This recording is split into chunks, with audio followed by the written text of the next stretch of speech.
I was just talking to a friend of mine about, there's some influencer,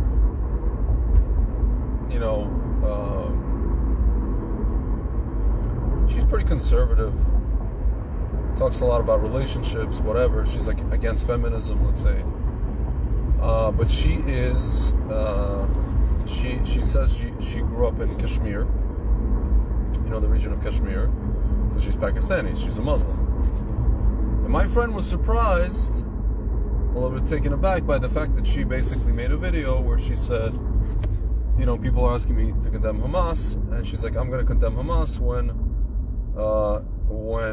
Ben Shapiro and Peterson and all the rest of them condemn Israel for, bombing hospitals and for making fake baby, fabricating that there's babies were killed.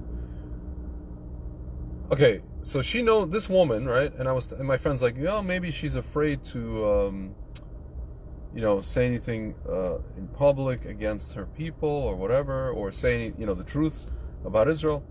I said, dude, the way that this lady was talking, it doesn't sound like she was afraid of anything. She damn well knows the truth that was reported, that we did not bomb a hospital. There was Islamic Jihad. She knows the truth that in fact babies were beheaded and dismembered and all the rest of it. Not only beheaded, there was a baby that was cut out of her mother's womb and then shot. And then the mother was shot. She knows that the fantasy was fulfilled. I don't know if it was her fantasy, it was for sure Hamas' fantasy. Folks, see, I keep hearing this whole thing of like, this whole thing about the babies isn't true. So, to these people, even if they're, let's say if you take away the babies thing, everything else is okay. Coming in, killing people, is totally kosher, totally halal by them, right? My friends,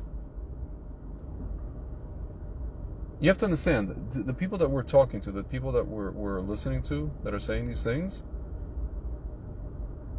they know the truth. They know the truth. They have a directive to spread lies. Why? Because they have a religion. There's a concept called taqiyya, where you are allowed to lie to non-believers to spread the cause of Islam. They know the truth, guys. They know the truth, but they have to conquer by any means necessary. They have to use deception. They have to conquer. They must conquer.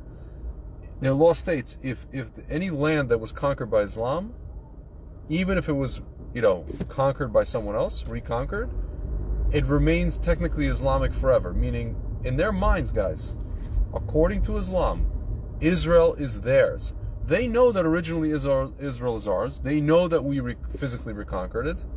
But it doesn't matter, guys. For them, under Islamic law, Israel is theirs. That's why they have the, we're so astounded how they run around the world and they say, no, Israel is ours and you took our land. Meaning, on the one hand, they know it's not theirs. On the other hand, they know it's, on the other hand, they believe that it's theirs because the religion says it's theirs. Again, once they took it, it's theirs. It doesn't matter if the people that originally, it's kind of like if somebody takes your house, right, and you came back and you reclaimed your house. Literally, somebody like occupies your house. You came back, you reclaimed your house.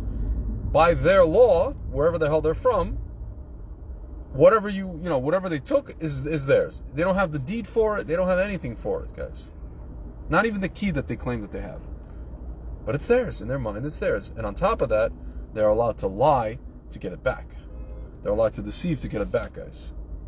They're allowed to lie to the media. They're allowed to make all kinds of shows and Pallywood and all the rest of it. My friends, you know what the funny part to me about all this is? Not funny, but ironic. They, even the most quote-unquote non-religious of them, they listen to what their holy books say. Even these people, even these like so-called secular people in the West, They listen to what their holy books say. And the sad part is, guys, we do not. We do not. We're just answering about, land. We think this is about land. If only we gave them land. We're answering about politics. Guys, do you know that the people in the Israeli government who gave away land, what they thought was going to be peace, they know this is not about land. You know what that means, guys? If they know this is not about land, you know what that means? It means that at best, they are cowards, and at worst, they're traitors. Meaning, Menachem Begin, right? He genuinely believed that this is about land, or maybe he was just like, well, we don't really need this desert, the Sinai, right? So let's just give them this.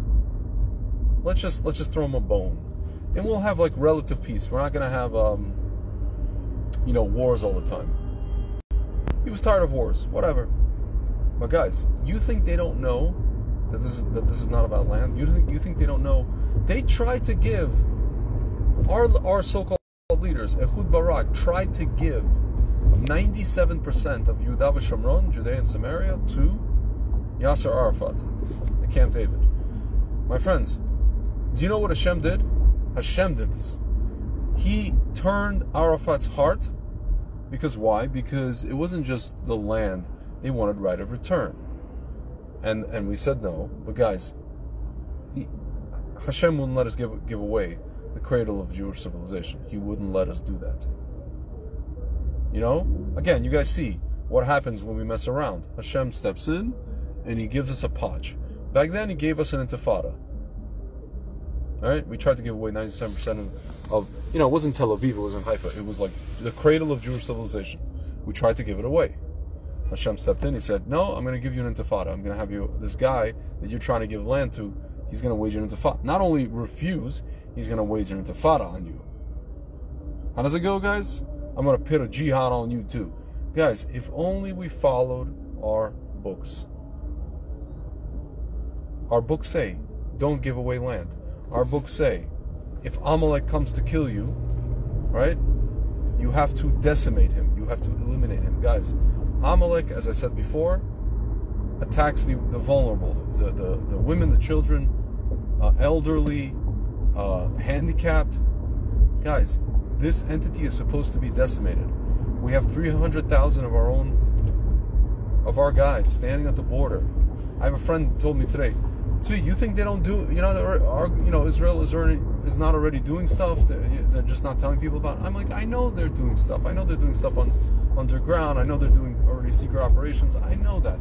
Guys who are going ahead of the pack, special forces, for sure. They can't give that away. Disarming the booby traps and all the rest of it. Of course, as another friend of mine said, they have a lot of surprises for the army. I'm sure we have a lot of surprises for them, right? Yeah, you have to disarm all these IEDs, you have to disarm all the booby traps. For sure, that's probably part of what we're doing over here, besides the bombing campaign. But guys, I mean, at the end of the day,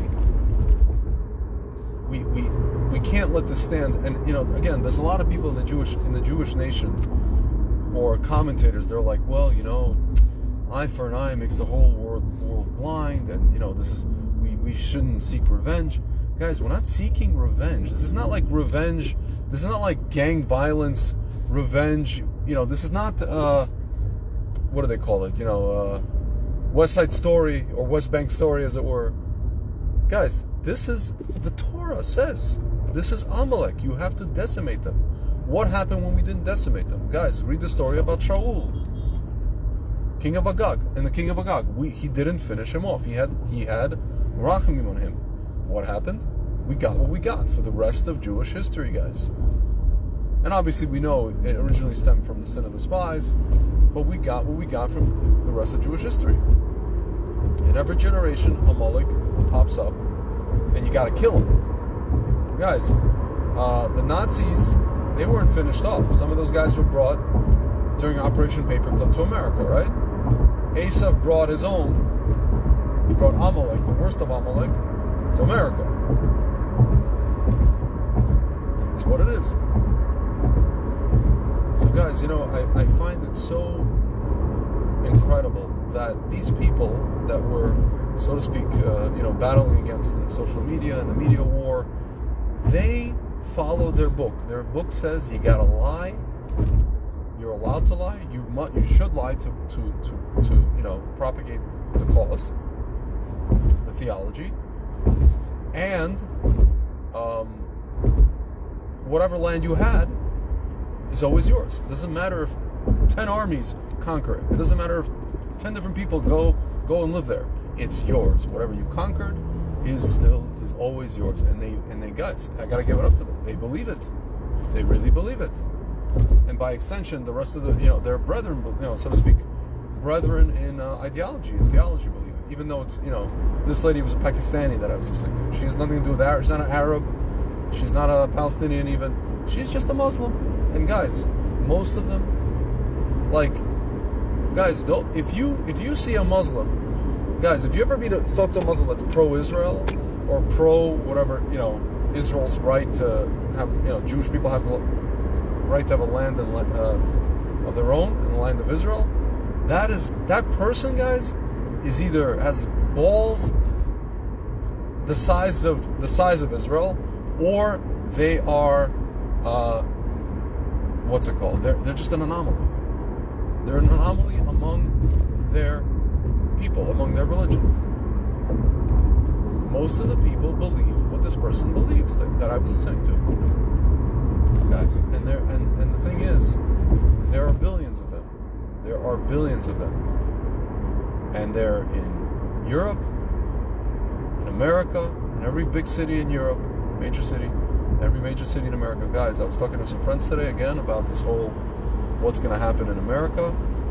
And when I tell people this, some people, like today, I even told a guy today, I said straight up, man, I think there's going to come a day, very soon, sooner than later, not too distant future, where Jews who live in blue states and blue cities are going to have to get up and move. If you're going to stay in America, you're going to have to move to a red state or a red city, guys. Because you're going to have to be in a place with OC, okay? You know what I'm talking about. O-carry, open sea. Yeah, guys, you're going to have to be there. Just as a deterrent. We're not walking around, hey, bucko, this is not the Wild West. Just as a deterrent. Guys, it's not a joke. It's not a joke. Because, guys, they have now been activated. They understand that now that their brethren were so bold as to cross into Israel and do what they did, and yes, decapitate babies, these guys have gotten it's like a bad signal for them that now is the global Islamic uprising. Yes. And whatever excuse they use, the resistance and oppression and this, guys, it's not resistance, it's not oppression. You interview some of these guys in London, they want a caliphate. And by the way, guys, the governments, these Western governments, have been enabling them for years, or just allowing this to happen, and now they're waking up. But guys, I hate to say it, it's too late. And also our Israeli government. Like today, I heard a speech about Gush Katif, and somebody asked, well, why did, the person didn't mention who did that? We did unilateral disengagement. Who did that? Who initiated that? Prime Minister by the name of Ariel Sharon. Also being pushed by, Bush. She mentioned George W. Bush. We were being pushed by him. Guys, we see the ramifications of it today. All of these things that we see is because either we have a lack of understanding of everything I just laid out to you guys, or if they do have an understanding, then they're in cahoots with it. I'm talking about Western leaders, and that means they're using all of us, as sacrificial lambs.